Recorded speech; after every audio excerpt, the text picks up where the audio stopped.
ప్రతిపక్ష నాయకుడు రాహుల్ గాంధీ గారు చేసిన ప్రశ్నలకు సమాధానం చెప్పలేక ఒకవైపు ఈసీ మరొక వైపు బీజేపీ ప్రభుత్వం తల్లదిద్దుతున్నాయి.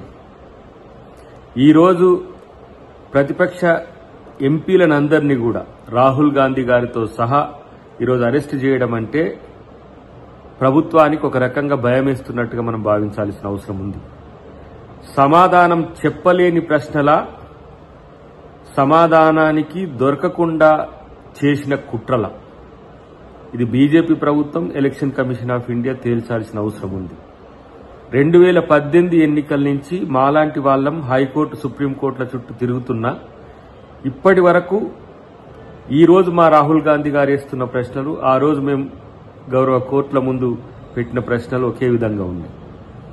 ఇలాంటి ఓట్ చోరీ అంటే ఓటు దొంగలకు అవకాశం ఇస్తున్నది బీజేపీ ప్రభుత్వం. ఇలా ఈసీ దానికి మద్దతు చెబుతున్నది.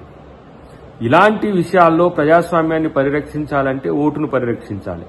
బాబాసాహెబ్ అంబేద్కర్ చెప్పినట్టుగా ఈ ఓటే ప్రజాస్వామ్యాన్ని బతికిస్తున్నది. ఓటరు యొక్క గొంతు నొక్కితే ప్రజాస్వామ్యాన్ని గొంతు నొక్కొచ్చు, నియంతృత్వాన్ని తీసుకురావచ్చని బీజేపీ అనుకుంటే అది పొరపాటే.